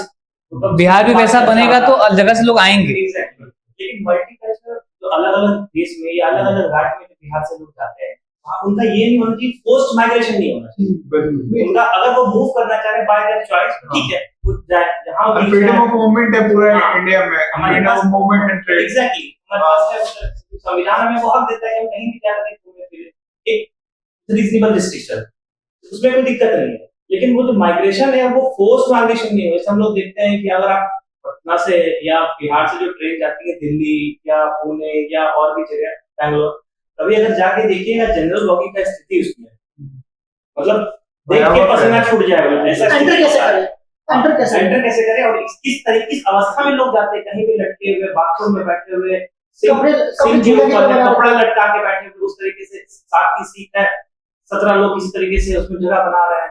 वो कौन लोग? बेसिकली वो रोजी रोटी के मारे लोग हैं। रोजी रोटी के मारे लोग एक उम्मीद में दूसरी जगह जा रहे हैं। अगर इस तरह का व्यवस्था बिहार में ही कर दिया जाए, वो सबसे बड़ी बात और सबसे महत्वपूर्ण बात यह है कि जो जिस रकम के लिए वो लोग जाते हैं वो बहुत ज्यादा नहीं होता है, बहुत 12,000, 15,000, 18,000, खास करके बहुत होगा 20,000। जहाँ जाके काम कर रहे हैं वो दिल्ली में या और भी कई जगह। दिल्ली में तो क्योंकि मैं रहा हूँ तो मैं देखा हूँ कि कई सारे इलाके हैं जहाँ पे बिहारी बहुत होते हैं और किस तरीके से वो लोग लेबर का काम करते हैं और किस तरीके से वो लोग रहते हैं वहाँ पे। मतलब अवस्था ऐसी कि एक रूम में 7 लोग 8 लोग बस रात गुजार रहे हैं किस तरीके से। सुबह उठे फिर चले गए फैक्ट्री में काम करने के लिए, रात आए फिर उसी तरह खाए पिए उसी रूम में, एक रूम में 7 लोग रह रहे हैं। सोचिए कैसा भयावह वो दृश्य होता होगा कि हर दिन एक ऐसा जीवन जीना जो सोचना, इसके लिए सोचने से मतलब डर लगता है ऐसा भी हो सकता है, ऐसा जीवन वो जी रहे हैं। इसी चीज यही जो ये जो सोच है, इसी सोच को जैसे कि एक ढांचा देने के लिए कि जो फोर्स माइग्रेशन है, जो फोर्स माइग्रेशन है उसको कैसे रिवर्स माइग्रेशन किया जाए और कैसे हम ग्रामीण विकास को और मजबूत, जब तक हमारा ग्राम मजबूत नहीं होगा तब तक हमारा राज्य मजबूत नहीं होगा। क्योंकि 70% आपकी जनता वही बात है, हमारे राज्य की सबसे ज्यादा आबादी है वो गाँव से आती है, वही रहती है। तब तक हम वो हमारा नींव है, गाँव जो है हमारा नींव हमारे राज्य। और वही नहीं, गांधी जी का भी कहना है कि सबसे पहले ग्राम स्वराज को जो है लाया जाए।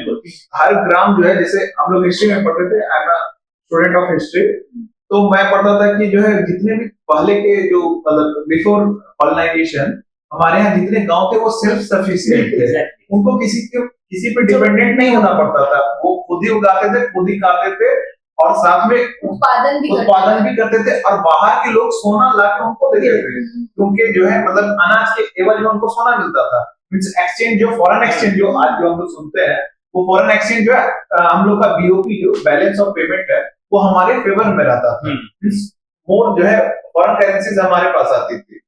और साथ में आपने पढ़ा भी होगा कि इंडिया की जीडीपी जो है उस टाइम जो है वर्ल्ड का जो है नंबर 1 जीडीपी में से एक था, सोने की चिड़िया जो कहा जाता था।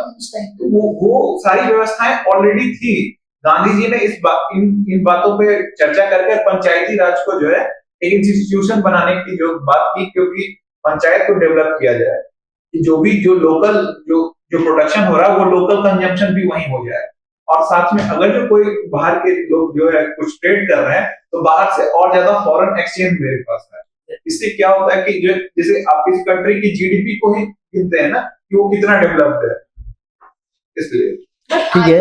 अब एक पॉइंट है यहाँ पे, अगर चाहिए तो ये पूरा डिस्कशन ना कट ही कर सकते हैं। मेरा पॉइंट ये है कि ये तो हिस्ट्री की बात है, यहाँ पे वैसे ये सब हो रहा था, but do you think that this is still good to be in that Panchayati Raj system जहाँ पे ये मुझे लोकली, हाँ, ग्राम अभी सेल्फ सफिशिएंट नहीं हो सकता है क्योंकि ग्राम के नीड्स जो है वो अलग हो चुके हैं। अब कैसे आप एक ग्राम को सेल्फ सस्टेनेबल बना सकते हैं कि वहीं पे खुद, अरे आप सिर्फ उगा सकते हैं, बाकी बहुत सारे चीजें हैं जो कि आप उगा नहीं सकते हैं ना, जो कि जरूरत है, पावर थोड़ी ना वहां पे जनरेट कर सकते हैं। और कुछ और भी चीजें हैं जो कि डिपेंडेंसी होगा। आज तो ग्लोबलाइजेशन की टाइम है, अब हर प्रोडक्ट, ये वॉच जो है ग्राम में नहीं बन सकता है, तो बाहर से ही आना पड़ेगा। ये भाई कपड़े के इंडस्ट्री आप गांव में नहीं लगा सकते, है ना। कपड़े के इंडस्ट्री, आपको कोई भी चीज आपको 200 रुपए में मिलना चाहिए तो उसके स्केल में बनना चाहिए, तो वो गांव में नहीं लगा सकते, है ना। तो मैं ये पॉइंट लेके आने के लिए कोशिश कर रहा हूँ कि, और वो लगा दिया वो सारा पॉइंट जो है वो सब नहीं, हाँ, वो गांव नहीं रहेगा, वो तो गांव शहर बन जाएगा।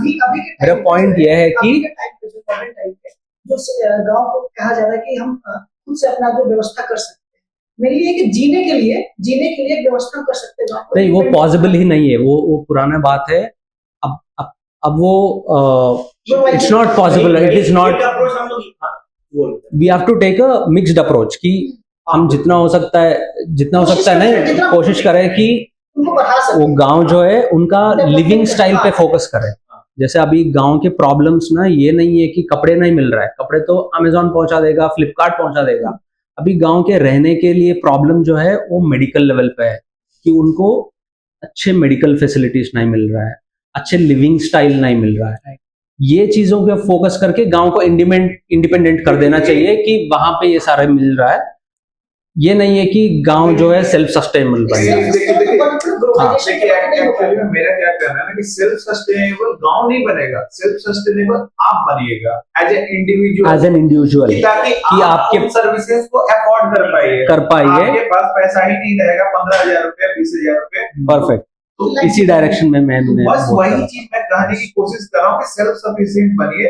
आप 15-20 हजार के लिए मुंबई जाना पड़ रहा है और कलकत्ता जाना पड़ रहा है, तो ऐसा कुछ क्यों नहीं इंडस्ट्री हो जाए, या फिर जो जिस चीज में मतलब मैं प्रोडक्शन कर सकूं। तो इंडस्ट्री की बात आप जब करते हो ना, इंडस्ट्री हमेशा से ऐसा डिवाइड होता है कि कॉटेज इंडस्ट्रीज होता है ना, स्मॉल स्केल इंडस्ट्रीज होता है, मीडियम स्केल इंडस्ट्रीज होता है। सबसे बड़ा गांव पे जब हम पहुंचते हैं वहां पे हम ये एनेबल करना चाहिए कि कॉटेज इंडस्ट्रीज, कॉटेज इंडस्ट्रीज तो है ही, और साथ में एक्चुअली में जो हमारे प्रशांत किशोर जी का कहना है कि एग्रीकल्चर में टेक को इंट्रोड्यूस करके उसको और ज्यादा प्रोडक्टिविटी और वैल्यू एडिशन करना है।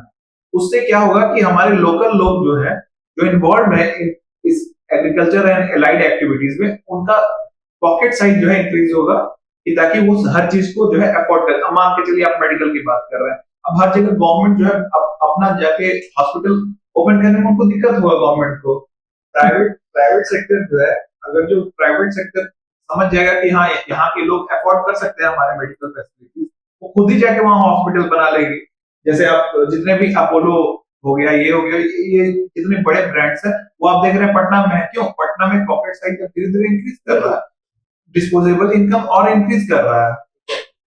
और जो सबसे अच्छी बात ये है ना कि जो बात कर रहे थे हम लोग कि ग्राम को कैसे मतलब सेल्फ सफिशिएंट बनाए, तो ग्राम को हम लोग ये कर सकते हैं, हम लोग सेल्फ रिलायंस तरफ बढ़ सकते हैं। सेल्फ रिलायंस के बढ़ेंगे हम लोग को मैक्सिमम जो गवर्नमेंट क्या है हमारे, हम ऐसे डेमोक्रेसी में रह रहे हैं, ऐसे पार्लियामेंट्री फॉर्म सिस्टम में रह रहे हैं जहाँ गवर्नमेंट एक वॉच टॉवर है, वो आपको प्रोवाइड करेगी एक मिनिमम बेसिक फैसिलिटीज।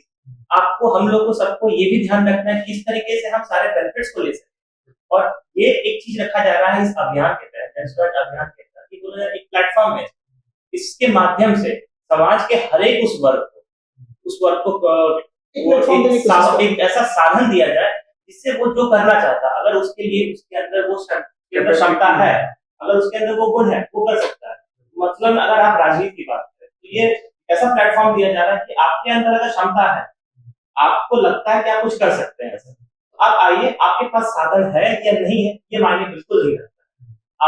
आप अगर जनता के बीच जाकर के काम करना चाहते हैं, जनता में आपकी स्वीकृति है, तो बिल्कुल आपको सारा साधन दिया जाएगा और आप इस तरीके से उस पर्टिकुलर जगह का आप अपने हिसाब से वहां के लोगों से एक सुझाव लेकर के उस तरीके की एक नीति बनाइए और फिर उसके लिए काम कीजिए। ये भी एक सेल्फ रिलायंस का ही तरीका है। दूसरा चीज ये है कि हम इसको इकोनॉमी से कैसे जोड़ें।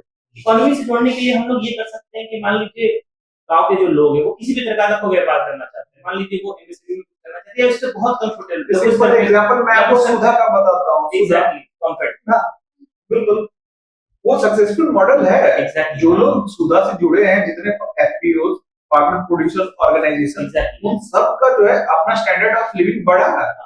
वैसे ही करने एग्रीकल्चर और like Amul also we can say cooperative federalism बहुत ज्यादा उसकी जरूरत नहीं है बिहार हम लोग ऑलरेडी कोऑपरेटिव फेडरलिज्म में, मतलब एक स्ट्रक्चर तो हमारा पॉलिटिकल स्ट्रक्चर तो ऐसा ही है एक कोऑपरेटिव फेडरलिज्म का। हम लोग उस कोऑपरेटिव फेडरलिज्म को और थोड़ा सा उसको एक्सपैंड करके उसको देखते हैं कैसे हम लोग इकोनॉमिकली कोऑपरेटिव फेडरलिज्म की तरफ बढ़ सकते हैं, जहां पे सबकी भागीदारी हो, सबका विकास हो और इस बात का ध्यान इस बात का ध्यान रखा जाए कि किस तरीके से हम रिसोर्स का एक ऑप्टिमम यूटिलाइजेशन हम कर सकते हैं, सस्टेनेबल डेवलपमेंट। इसीलिए वो 8500 पंचायत की जो हम लोग चर्चा कर रहे थे वो यही है कि अगर शिक्षा सब जगह देनी है, जैसे अभी हिमायत बताया था कि स्वास्थ्य, ये वो चीजें तो सबको ही मिलनी चाहिए, पूरे गांव में एक बराबर होना चाहिए। तो शिक्षा, स्वास्थ्य, ये चीजें वैसी हैं जो सबके साथ बराबर होगा, लेकिन हर पंचायत उससे से यूनिक है अपनी समस्याओं के लिए और अपनी अपॉर्चुनिटीज के लिए। या कहीं पानी है जहां मछली पालन की इंडस्ट्री ग्रो कर सकती है तो वहां उसको आगे बढ़ाया जाए, कहीं कपड़ा बनाया जा सकता है, जो भी जगह जहां पे अलग साइंटिफाई हो जाए वो इसीलिए किया जा रहा है। वरना प्रशांत किशोर ये कह सकते थे कि हम बिहार में शिक्षा में ये काम करेंगे, रोजगार के लिए हम ये काम करेंगे, इतने लोगों को नौकरी दे देंगे, उसका कोई आधार नहीं होगा, बेसलेस है। जैसे हम यहीं बैठे बैठे बोल रहे हैं कि आएंगे तो 20 लाख नौकरी देंगे, पर देंगे किसको, कौन किसको मिल रहा है, किसी को नहीं पता है। जिसको मिल गया लग रहा है उसको लॉटरी लग गई है, बाकी को मिला ही नहीं। तो वो बताना चाह रहे हैं कि हर पंचायत में ऐसी अगर व्यवस्था बना दी जाए तो वहां हम इतना माइन्यूटली उसको देख सकते हैं, हम उनको उसका मॉनिटरिंग कर सकते हैं। तो इसलिए वो अलग योजना बनवा रहे हैं। वरना अब चाहे तो पूरा बिहार के गांव की समस्या हम लोग को नहीं मालूम, मोटा मोटी तो यहीं से बैठे बैठे बता सकते हैं हम लोग, सब तो गांव के ही रहने वाले हैं, अपने गांव के बारे में जानते ही हैं। लेकिन ऐसा नहीं है, जब सच में ग्राउंड पे उतरा गया तो वहां पे समस्याओं से अपॉर्चुनिटी भी दिखाई दे रही थी कि कहीं मखाने को हम आगे बढ़ा सकते हैं, तो कहीं लीची को आगे बढ़ा सकते हैं, कहीं कृषि को छोड़ दिए टूरिज्म को आगे बढ़ा सकते हैं, कहीं वाटर को यूज कर सकते हैं, जहाँ पे सूखा क्षेत्र है वहां पे पानी को भेज सकते हैं। और अभी कुछ दिनों पहले ही, जो कार्यक्रम 1.5 महीने पहले प्रशांत गए थे मेलबर्न भी, जहाँ पे उन्होंने इस पे चर्चा करके आए, वहां पे पूरा प्लान समझा के आए कि बिहार में हम लोग किसकी जरूरत होगी, वहां एक टीम भी बनवा के आए ताकि वो बाढ़ के ऊपर काम करे। ये आप सोच के देखिए, अभी हम लोग को मालूम भी नहीं है कि सरकार बनेगी कि नहीं बनेगी, जन स्वराज आएगा कि नहीं आएगा, पर वो काम इतना हम लोग डीप कर रहे हैं। कई बार टीवी पे ही कई पैनलिस्ट, जैसे हम लोग यहाँ बैठ के चर्चा कर रहे हैं, कई पैनलिस्ट पे चर्चा करते हैं कि प्रशांत कुछ ये नहीं बता रहे हैं कि विजन क्या है। तो उसके लिए हमेशा प्रशांत कहते हैं कि इतना डीप विजन है कि थोड़ा समय लगेगा आने में। और दूसरा बात ये कि वो ये भी चाहते हैं कि मान लीजिए प्रशांत किशोर बैठ के कुछ तय कर लिए, कुछ एक्सपर्ट्स को लेके पूरे दुनिया भर के एक्सपर्ट्स को मिला लिया, उनके साथ बैठ के तय कर लिया कि ये काम बिहार में होना चाहिए, इससे बिहार आगे बढ़ेगा। इन्होंने कुछ बता दिया, मैंने कुछ बता दिया, इन्होंने कुछ बता दिया, और सबको मिला के इन्होंने एक योजना बनवा ली। लेकिन प्रशांत जी का ये कहना है कि इसमें लोगों की बात कहाँ है? ये तो वो बता रहे हैं जो आज से 15 साल पहले गांव छोड़ चुके हैं, वो देख के डेटा को कंसीडर करके बता रहे हैं।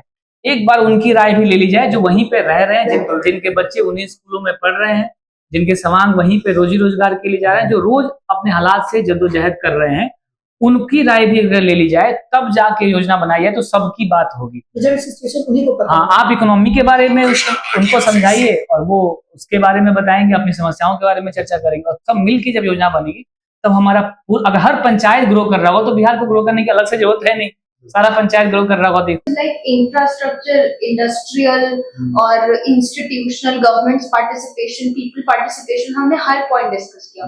But apart from it there lies a social stigma.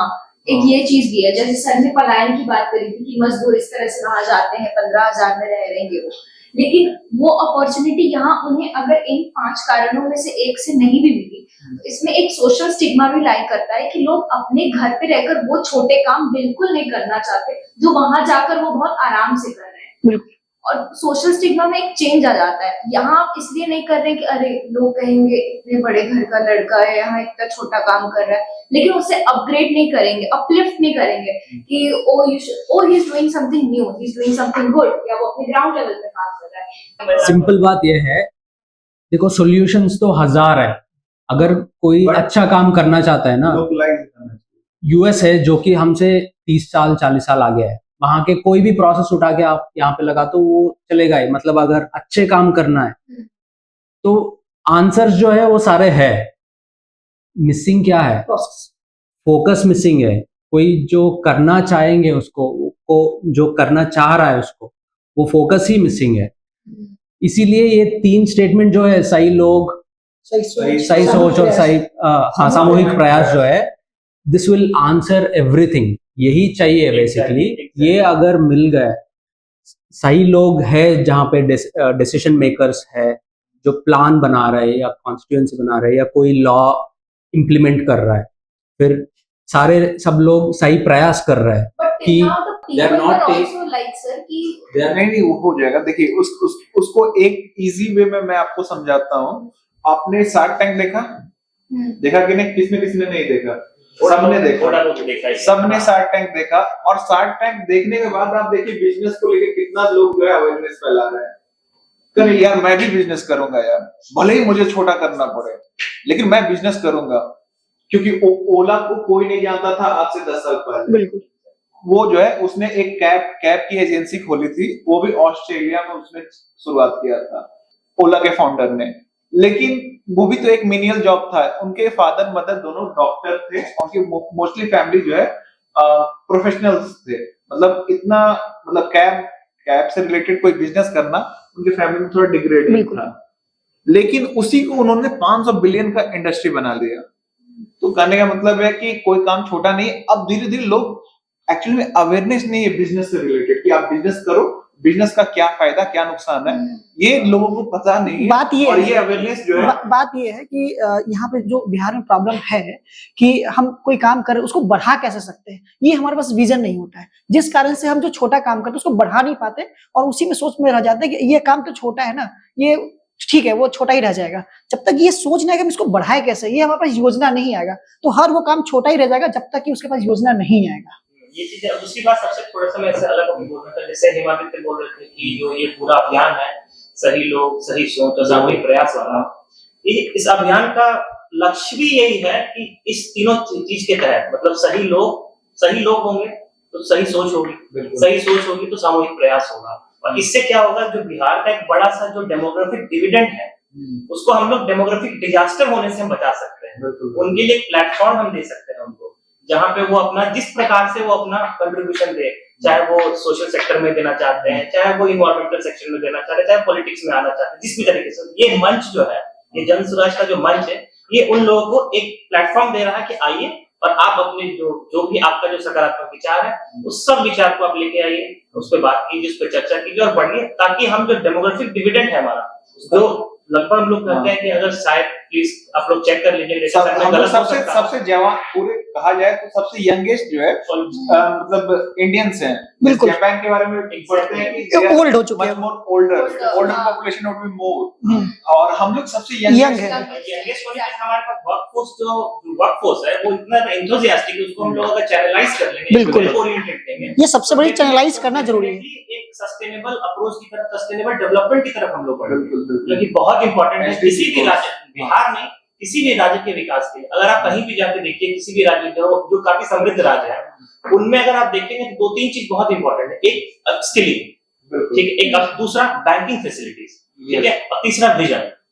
ये तीन चीज की वजह से आप आगे नहीं बढ़ पाएंगे। अगर आपको add one more point, right electoral process, of course, which is the main focus of us now, as of now. अभी तक हम जो मूवमेंट चला रहे हैं, ये सही इलेक्टोरल प्रोसेस जो है, इलेक्टोरल प्रोसेस मतलब कि आप अब खरीदने रहो वोट को, डेमोक्रेसी हम सही से एक कैंडिडेट को हम वहां पे क्रिएट कर रहे हैं, क्योंकि सही कैंडिडेट ही क्रिएट नहीं हो रहा है कोई भी पार्टी से, लोग कंफ्यूज्ड है कि किसको वोट करें, और वो सही विकल्प इसीलिए सही से वोट नहीं कर पा रहे क्योंकि उनके पास कोई ऑप्शन नहीं है। अब है ही ये दो लोग, या तो ये देगा या तो ये देगा, ये दोनों विकास के तरफ नहीं है, तो नेक्स्ट क्या बचा है? जात बचा है, ठीक है, हमारा जात का है, कल को मैं जाके कुछ पूछ सकता हूँ इनसे, तो इसीलिए मेरे जात को ही मैं वोट कर देता हूँ, है ना। अब तो ये बेसिक चीज है, यही हटाने का कोशिश जो है वो 2 साल से किया जा रहा है, और वो बहुत मेहनत किया हुआ है प्रशांत जी ने 2 साल से, कि गांव-गांव जाके हर किसी को ये समझा रहा है कि आपका दुर्दशा का रीजन जो है ये है कि आपने कभी भी वोट जो है उस तरीके से नहीं किया। बट लोगों के दिमाग में ये भी सवाल उठता है कि कोई नहीं कर रहा है तो हम किसको दें। उसके साथ में हमारा ये पिचिंग है, जनसुराज का आइडिया ये नहीं था कि कभी हम पॉलिटिकल पार्टी बने और कैंडिडेट्स को वहां पे खड़ा करें, बट ये जब हम ये समझाने की कोशिश कर रहे हैं, ये भी तो सवाल उठता है कि तो किसको दे। जो हम ये प्रयास कर रहे हैं कि ठीक है, मैं नेता नहीं बनूंगा उसका, और हम एक पार्टी सही तरीके से कॉन्स्टिट्यूशन बनाएंगे उसके लिए, और लोगों से ही एक लीडर चुन के आएगा और वो रहेगा यहाँ पे और वो काम करेगा लोगों के लिए। और ऐसा एक ऑप्शन हम दे रहे हैं, हम यही बता रहे हैं कि हम एक अच्छे लीडर का ऑप्शन दे रहा है। आप वोट दो मत दो वो आपके लिए, आप चाहिए तो रिलीजन के लिए वोट दो, कास्ट के लिए, किसी तरीके से आप वोट कर रहे हैं पहले से, वो करके कर दीजिए। हम ये करेंगे कि हम एक सही लीडर को वहां पे रखेंगे, आप चुन लीजिए। और ये लीडर जो है, हम ये सोच के इसको बना रहे हैं कि ये हमेशा इसी मुद्दों पे काम करेगा। अब चॉइस आपका है, हम ये रिक्वेस्ट नहीं कर रहे कि आप हमें वोट दो, हम बता रहे हैं प्रॉब्लम्स को सामने रख के, हम बता रहे हैं कि आप जो अब तक किए, जो गलती अब तक आपने रिलीजन बेस पे, कास्ट बेस पे वोट किया, लेकिन हम जो है आपको ये नहीं कर वोट दे, हमें वोट दीजिए। हम ये कह रहे हैं कि आप सही व्यक्ति को चुनना शुरू कीजिए। हमेशा से ये सवाल आपके पास रहा ही है कि किसको वोट दे, कि दोनों बेकार ही है तो किसको वोट दे। तो हम ये ऑप्शन तीसरा क्रिएट कर रहे हैं कि ये सही व्यक्ति है, हमने अच्छे से लोकतांत्रिक तरीके से इनको चुना है, और हम तीसरा व्यक्ति को हम यहाँ पे खड़ा कर रहे हैं, आप इनको वोट दीजिए। तो हम एक ऑप्शन क्रिएट कर रहे हैं। सोसाइटी का जो डिमांड था उसके अनुसार जो है हमने एक जनस्वराज को पार्टी फॉर्म में, जो पूरी सोसाइटी का डिमांड अच्छे व्यक्ति की जरूरत है। बस वही बात है। Most happy to be thing about this is the kind of women participation the Jan Swaraj as a platform giving to among the demographic of Bihar. Here also there is one more point. Women, men, caste, religion, there is nothing. We are seeing that जिसकी जितनी आबादी उसके उतनी भागीदारी। तो women के हिसाब से जितना सीट मिलना चाहिए वो मिल रहा है, कास्ट के बेसिस पे जितने टिकट्स मिलना चाहिए उसी तरीके से होगा। वी विल फॉलो कि ऐसे कोई नीड नहीं आएगा कि कोई कम्युनिटी पूछे कि हमें इतने टिकट चाहिए, इतने रिजर्वेशन चाहिए, ये पूछने की जरूरत ही नहीं है। हम तो ये डेटा के ऊपर जाएंगे कि जितने लोग हैं उसके हिसाब से हम उतने दे ही देंगे, हम ही कर देंगे ये चीज। एग्जैक्टली। और सबसे मजेदार बात ये है इसमें कि इसमें से कुछ लोग, हो सकता है कोई वीडियो कट के निकल जाए और फिर जैसे हिमाचल ने बोला कि अपने कास्ट के बेसिस वोट दें। कास्ट के बेसिस का कहने का मतलब ये हमारा है कि हम लोग कास्ट बेस्ड पॉलिटिक्स नहीं कर रहे हैं, हम एक कास्ट अंडरस्टैंडिंग बेस्ड कर रहे हैं। बिल्कुल। आपके रिप्रेजेंटेशन कितना है, आपका रिप्रेजेंटेशन कितना है, अगर आपकी जो भी भागीदारी है, जो भी है, उतनी जितनी भी आपकी हिस्सेदारी है उतनी आपकी भागीदारी होगी। तो इस अंडरस्टैंडिंग से कर रहे हैं हम लोग। कास्ट को एज ए कास्ट बेस्ड नहीं कर रहे हैं, कास्ट की अंडरस्टैंडिंग को समझ रहे हैं, कैसे caste as a institution function. बिल्कुल। मेरा कहना ये है कि हम जो अलग अलग डिवाइड करके जो इन्होंने बताया कि जितनी जिनकी हिस्सेदारी उतनी भागीदारी होनी चाहिए, ठीक है। इसमें विमेंस और मेंस का कहीं बात हमें लगता है कि नहीं लानी चाहिए। इसलिए नहीं लानी चाहिए क्योंकि सब एक है।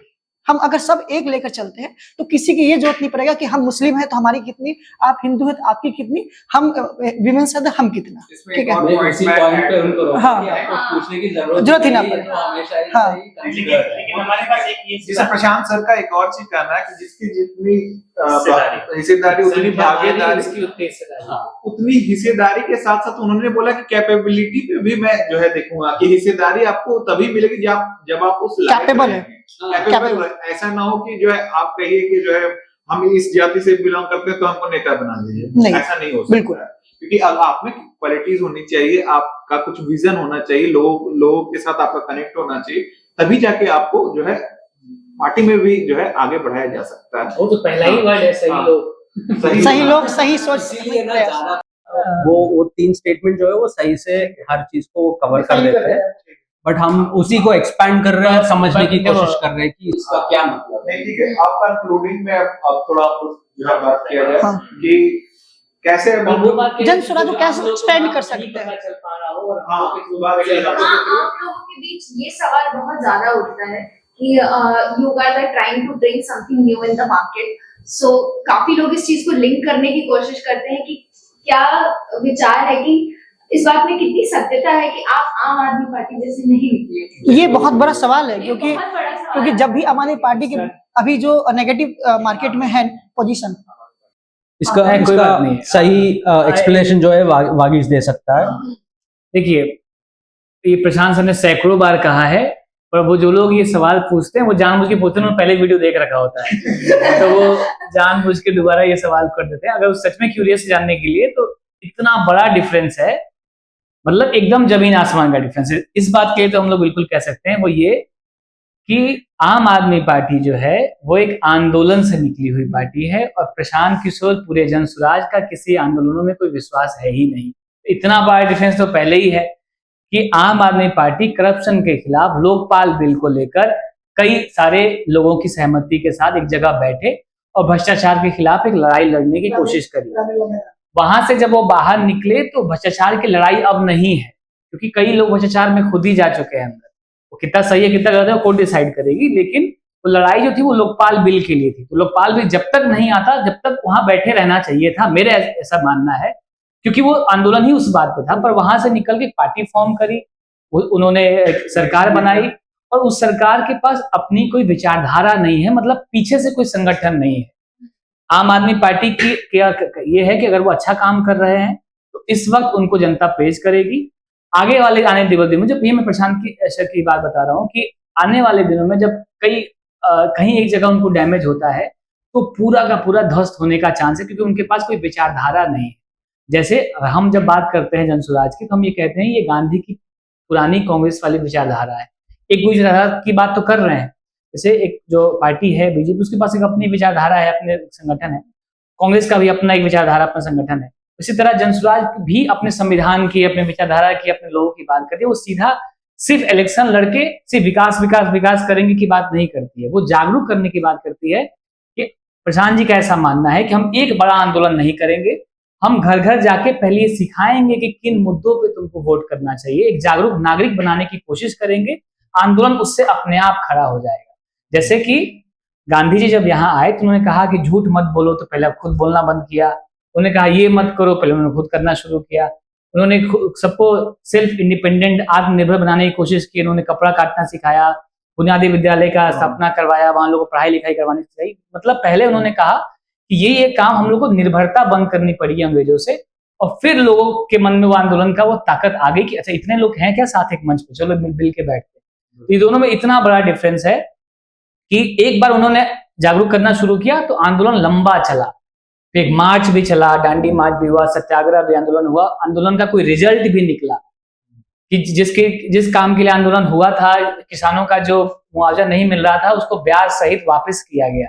तो वैसे ही अगर जनसुराज इस बात के लिए ही जागरूक कर रही है कि बिहार को 10 अग्रणी राज्यों में शामिल करना है, तो वो जब जागरूक करके बाहर निकलेगी और लोगों के अंदर एक आंदोलन फूटा हुआ होगा, तो इससे बिहार उस रास्ते पे जाएगा। वरना क्या होगा, अगर हम इसके बिना बजाय कोई आंदोलन करते हैं तो हो सकता है कि अभी जो प्रेजेंट सत्ता, जो गवर्नमेंट में जो लोग हैं, वो वहां से उनको लोग जनता को उतार दे और हम लोग को वहां बिठा दे, और हम भी वही करेंगे जो वो कर रहे हैं। क्या ही अलग कर लेंगे, ज्यादा यंग होंगे, ज्यादा अच्छे होंगे, थोड़ा सा उसमें और इम्प्रूव कर देंगे, लेकिन बहुत बड़ा विजन उसके अंदर नहीं ला पाएंगे।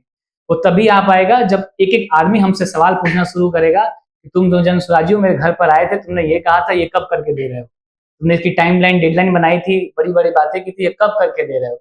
वो जब एक बार जागरूक हो गए लोग, तो हमसे हों या हमारी सरकार बने या किसी और की बने या किसी और की बने, एक बार जनता जागरूक हो गई तो अपना काम करवाना जानती है, वो काम करवा लेगी। इसीलिए प्रशांत हमेशा कह रहे हैं कि जो वोट जो है वो अपने बच्चों के नाम पर दो। अब उनका एक बार ये टारगेट फिक्स हो गया कि मेरे बच्चे के लिए जो काम कर रहा है उसके लिए हम वोट करेंगे। वो जनसुराज भी हो सकता है, वो कोई और भी हो सकता है, लेकिन एक बार वो जागरूक तो हो। इसलिए दोनों में बहुत बड़ा डिफरेंस है, ये जनसुराज और आम आदमी पार्टी का। क्योंकि वो आंदोलन का ये अभियान दोनों में ये अंतर है। अभियान के तहत हम लोग एक कैंपेन कर रहे हैं, अवेयर कर रहे हैं, लोगों को जागरूक कर रहे हैं कि ठीक है आपका समस्या ये है, अगर आप बताइए आपका समस्या ये है, फिर आप इसके आधार पर वोट दीजिए। आपका समस्या हम थोड़ी तय कर देंगे, हम थोड़ी समझ लेंगे फिर आपके लिए हम तय कर देंगे ये समस्या आपका समस्या ये है।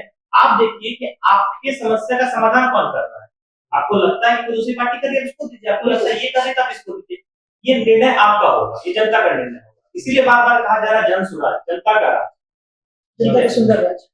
ठीक है, एक सवाल आपसे पूछना है कि आप कैसे महिलाओं को जो है और मोटिवेट कर रहे हैं ताकि इस अभियान से और महिलाएं जुड़े, और आपका आगे का क्या प्लान है जनसुराज को लेकर, कि क्या क्या आप इसमें कंट्रीब्यूशन देना चाहेंगे कि ताकि और आपके जैसे महिलाएं इस ऑर्गेनाइजेशन को ज्वाइन करें और पॉलिटिकली और active. So 2 to 3 questions collectively, किस तरह की महिलाएं संगठन में चाहिए?